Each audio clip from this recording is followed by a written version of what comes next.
just ask you first of all, Brian Linehan, another Cork City player after getting a call under 21 squad. Yeah, And fantastic. obviously he misses the Bray match.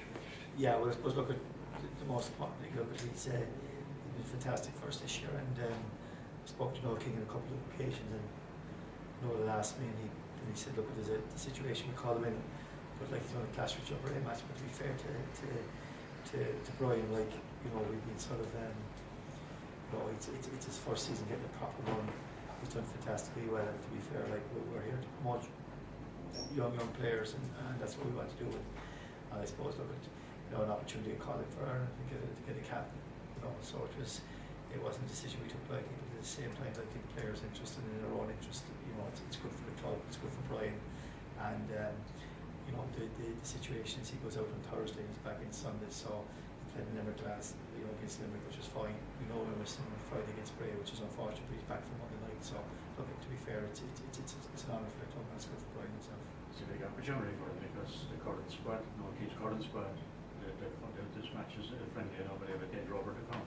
They're putting together a brand new squad for the next championship, so there's a door open for them there. Big time. Look, I suppose I feel over here that a lot of young players playing in the League of Ireland clubs don't get enough opportunities because, unfortunately, like you look at the international squads, from under 16, 17, 18, 99% of the players are from the UK, and with all due respect, an awful lot of players that are picked aren't even playing in the reserves in their clubs. And we have players here playing in the Premier Division, playing week in, week out, serious football, high tempo, up against men, and there seems to be a blind eye turned against players. So it's a huge honor for Brian, and I certainly would encourage all the international managers that we should have at least 5, 6, 7 players that are playing regularly week in, week out. Should be in the international squads. It's different at senior level, but certainly at under 21 level, you see guys picked there. They're not even the reserve team, and they were close in Championship League One. We players playing in the Premier League of Ireland, playing in Europe. You know what I mean? So it's a big honour for Brian, and I will be promoting it that way because we have lots of young fellas coming through, and it's recognition for the club. But it's right actually. It's just right. You know what I mean? And I suppose look, when the reason I spoke to Noel on a few occasions that for that reason, because I think we deserve for the skill recognition, and in fairness to him, Noel said he would, and he's delighted to call him in, and we're delighted, and the more players we can get into those squads, the better. Last night we just talking Bray match, you were talking obviously side Dundalk and Limerick could be beaten, but yes, in the Carlisle come, so can't take anything for granted here again. Oh God, no. And to be fair, if you remember our game against Bray at home, it was very, very tight match. In the end, we won 3-1. The second half we finished very strongly, but it was up to half time. It was tit for tat, and they were a very exciting team to play with two wingers. All the matches is around the league a long time, won a lot of trophies. More trophies down here, and he always has teams well organised, and he always teams with a bit of flair, and like their home form is fantastic. And over the years, the Carlisle ground, even when I was playing, was always a bit of a bogey ground because people assumed you go to play and you're going to pick up 3 points, and that's not the way it works. And you have to be on your game. But the good thing for us is that look, we had 2 difficult weeks. We lost 2 games in a row. People were doubting whether we were really good and had a character, and we bounced back with 2 good performances and 2 wins. And look, I keep saying we need to hang in there. We need to keep our feet in the ground. And once we do that, we work very hard. We'll give most teams a game, and that's all we can ask for. Just some injury updates, like Dan Murray was last night played. Yeah, Dan, to be fair, like it's and he's at an age where we have to be careful. We're trying to manage it, but Dan has a problem with the hamstring, and it's very, very difficult to be playing a 3rd game. So we assess that close to game. Obviously, Brian is out. The big thing is fatigue. You go and 3 games in a week. It's and 3 away games. 3 away games. The travelling is. People don't understand this, but like you're 6 hours in a bus. You know what I mean? Travelling is it's horrendous. I keep saying that's why for provincial clubs, winning the league is such a huge achievement, and that's why we've won 2 titles in 30 years. Derry won 2 titles in 30 years. Sligo won 1 in 30 years. So we won 3 provincial clubs and won 5 championships in 30 years because the travelling is a match in itself. People don't understand that it's going to be saying with Dublin derbies, that doesn't mean anything. You hop over from one part of the city to the next part of the city in 15-20 minutes. You know, our nearest game, bar Limerick, is Dublin. It's a 3-hour trip up and down. It takes its toll. But look, we're used to that. The players are used to that. I suppose we're all country lads. We're used to all our lives being on the road, so we don't complain about those things. And you know, but at the same time, you know, I suppose look at, we bounced back with 2 good wins. Limerick was a tough game, and if I keep saying up to the break, if we can hang in there, the second half of the season, anything can happen. Just wondering, you're not be reading it, you're going to go to Ray Houghton's remarks about the League of Ireland, the facilities, and he keeps kind of saying that they're not quite up to scratch, and if they were better, more supporters would go and support the domestic game. I was kind of encouraging people, Irish people, to go and support the League of Ireland. But this is all hinging on the 42,000 boarders who were in the Liverpool game. I don't know. I think the comment. Look at my own really the situation, and I followed all sports all my life, and people are entitled to go to whatever game they want. And if I equate it to rugby, we have people that will go and support Munster, who are fantastic Munster supporters, who are affiliated to no rugby club, and have probably never gone to a rugby junior match or an AIL game, or they never will, because Munster's their team. That's just the way it is, and they're trying to do that. Okay. In J, not to the same extent, because a lot of J followers are stuck with their own club. But I've been at many All-Ireland finals, and I've seen people at All-Ireland finals who are from my own area, who I've seldom seen in a club match, but they're at the All-Ireland final. So people are entitled to go to whatever event they want. And the people that went to watch the Liverpool Shamrock Rovers match last week are quite entitled to do that. You know what I mean? And as a League of Ireland person myself, it doesn't bother me. It's up to us to attract our own people. And in Cork, it's up to us to attract young people to see, can we get young people going to the game? And if there's people who prefer to sit and watch the Premiership on a Sunday at home, they're quite entitled to do that. You know what I mean? What we have to do is work hard to see, can we bring young people back in? If people want to stay in the pubs and watch the Premiership, leave them off, there's no problem. There's a lot more people out there. What we have to try to do is keep younger people coming through the gate, and the more young people come through the gate, and the more often they come through, the more often they come to support us. And the facilities are improving as well. That's your facilities. Look at Turner's Cross, 7,500 on Cedar Stadium, which is nice uses. Limerick might be moving back into Marcus Fields. But even Limerick and in Thomond the Park. last 10 years, the facilities have improved 100. Yeah, but sure, even Limerick and Thomond Park, just perfect stadium. I mean, so it's like it's League of Ireland clubs. There's no point in complaining. You have to deal with what you have.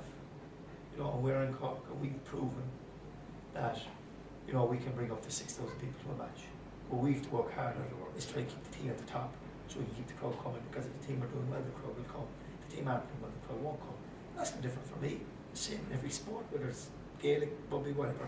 It's the team are doing well, people come out to sport. And what we have to do in Cork is, not worry about any other League of Ireland club situation. We have to look after ourselves and just make sure that we can attract as many people to come into our, and we've lots of following. And we've lots of following throughout the city and county. We've lots of people who follow us and don't go very often, but they're still followers of ours. And then we have lots of people who make comments and tell us what we should or shouldn't do. And they've no interest in us. So then we shouldn't heed those people, okay? We should just heed the people who are genuinely interested about the club. And there are lots and lots of people who are genuinely interested about the club. Unfortunately, don't come that often. That's just the way it is, okay? But for us as a club, we need to keep attracting young people to come with their parents, come with their brothers and sisters, keep them coming, and try and make them city fans at a young age, and throughout their lives they'll stay city people. Regarding other clubs, they just have to work hard on the ground. And what went on in Dublin last week, Shamrock Rovers got a big payday. Good luck to them. Okay, I suppose the disappointing thing from our point of view is they got a payday against a big club, and they're getting a lot of extra money, and we're not in that league. You know, we've in Cork City, we're in the 7th budget in the league. We're in the top 2 at the moment. So, you know, would I like to have a bigger budget? I would. But at the same time, realistic, the club can't go bust. We have to work hard, we have to bring through our own young people. And at the end of the day, I suppose, like, while money helps, at the end of the day, when the lads across the line and play for the club and whatever. It just shows they're the type of people we want. You know, and the Premier Division and League of Ireland football is good. This battle, this argument has been going on for 30, 40 years. Okay, the big crowds are never going to come back. Everyone is spoiled, including myself. Sit down and watch any match you want on TV. It's fantastic. You can go up to the pub and watch it, relax and have a few drinks. And people have that lifestyle. If you don't start to get young people through the gate, that's where it's not starting trying to bring people back or bring people through a gate at 30 years of age. They're gone. You start with the young kids, and if you start with young kids, that's the way you grow. And so, good luck till last week. All those people, the people that went to Liverpool, quite talented. I was in the Manway 5, 6, 7 years ago when the Liverpool 13 came down to play. It was 8,000 fantastic day. You know what I mean? People paid €25 ticket to watch players and hear players, most of them that were never heard of again. Good luck to them. It was a fantastic day. I was there myself, enjoyed it. You know what I mean? It was in West Cork watching soccer match, great. So you know, every club needs to look at themselves and forget about it and work hard on the ground. And that to me is where, you know, people may say that with the FAI that, you know, there should be more than one. There should be, but look, at the same time, at the end of the day, you can't be making excuses and blaming other people on the ground. You have to do a certain amount of it yourself. You know, that's my attitude. And I think back to basics with the enforcement over Cork's League. We've got back to basics. We're working hard on the ground. There's a huge amount of work to be done. There's a lot more we can do. You know what I mean? But at the same time, there's a good feel out there because people around the city know the supporters own it, and there's a feeling that people are working hard in the club, and that's all you can ask for. And on the pitch, with the local team, they're working hard as well. With the local manager doing his best, and that all, and once we all go that way, and all give our best shot, we can't ask for any more. John, just on Friday, it'll be your third game in 7 days. Does squad tiredness come into it, and does squad rotation come into your thinking? Yes. It's difficult because we've options for certain positions and not as many options for other positions. The two strikers in the club are Mark and Rob Lehan. Okay, Rob came in last night, did fantastically. We keep saying fantastic young player. He's going to be going to be a fantastic player. But he's still young. He's been in college doing his exams for the last 3 weeks. Hard going for him. But he's great at the stuff. But at the same time, we've only two strikers in the club at the moment. And so squad rotation up front is very difficult. There are a few other positions that you can juggle around. So already we know that Lenny is out for Friday night, so someone will have to come in. Dan is under pressure to play, you know, so we'll have to see there. But at the same time, you know, the lads on the bench have really trained very hard. Remember Larry, John Kavanagh, Ian Turner, Andy O'Connell. But if you look at them, Cav has a handful of games under his belt. Dave he played with Limerick, but he's still only a young lad doing his college exams, and he's no game under his belt, first team. So we'd say to go and make a lot of changes is difficult. I suppose probably Monday against Shamrock Rovers will probably be the game where we'll probably make more changes, you know what I mean, rather than Friday night. But at the same time, we'll still have to monitor guys tomorrow. It's going to be a very difficult game against Bray. But I still think the fact when you're winning, you know what I mean, you're losing your energy drained. When you're winning, you get your energy from somewhere. So I'm still expecting Friday night that, you know, we'll still be able to play at high tempo. Thanks, John.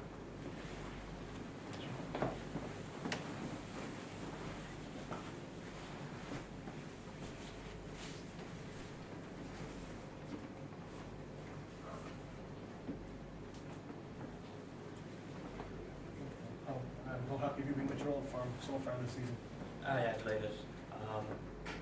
I didn't expect to get as much time on the pitch as I have gotten, but through the injuries, whatever, I've made, I think, 8 league appearances now, which I wouldn't expect to get nearly that, so I've been really happy to get a goal when I came on against Pats and create a few chances in other games, I think.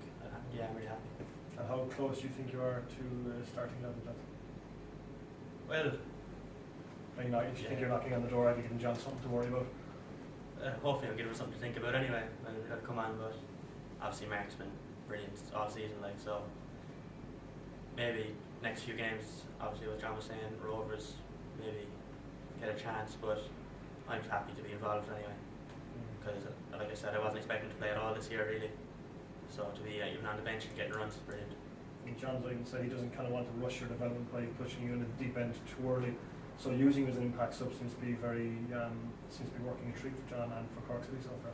Yeah, exactly. Probably I have a different option to Mark, so if I come on, gives defenders something else to think about. Maybe I can stretch him a bit. And me and Mark actually, I think we work well together because he's so good in the air and I can run off him as well. But yeah, I think it's worked well so far. Me coming off the bench, when games are a bit tight, I can stretch teams out. And also you prefer playing up centre forward, but do you mind playing on the right hand side? No, anywhere. Yeah. Anywhere, yeah. Once you get happy on the pitch, really. Obviously, I prefer to be up front, but I'll try and do my best for the team wherever I get put. John said you were doing your exam the last couple of weeks as well. How have you found being able to combine training matches and your studies? It's been a bit hard with training because obviously we train every morning and a lot of my exams are in the morning as well. So I'd have to miss training a few days, so you didn't have the same kind of sharpness that you normally would. But now they're finished now anyway, thank God. So I can get back into training full time, focus competing on football. What was it like playing in Thomond Park last night? It's good. It would probably I'd like to play there if it was actually full as well. Yeah. The atmosphere would be unreal, I'd say. But no, the facilities there are quality. It's obviously the biggest stadium in the league, but yeah, it was really good. I imagine it's a bit distracting when it's so empty because kind of everything just kind of echoes around and you're kind of just looking on your surroundings. Yeah, it's probably too big to be fair, because even if you consider we had 6,000 in a few games. If that was in Thomond Park, it would seem like nothing really. Yeah. So probably smaller stadiums with crowds better for creating atmosphere. Like Well, you're running up, you have to score again, that's it. yeah, I probably should have scored really, but yeah, you have to just forget about these things. You miss chances at sometimes, but yeah, it was good not to score, but just carry on. We got to win anyway. How So many goals have you again? I have won the league and I got 2 in the EA Sports. Heading to Bray now on Friday night. It's never an easy place for Cork City to go, and they're doing quite well as well. No, it's never not Bray, a very good team. They gave us a lot of problems when we played them Turner's Cross earlier in the season. And it was 1-0 with 20 minutes left. We were able to get to 2 goals, then we got a penalty as well to help us, but yeah, they kept coming, even got a goal back towards the end as well. They never gave up, like, so they're never going to be an easy team to beat.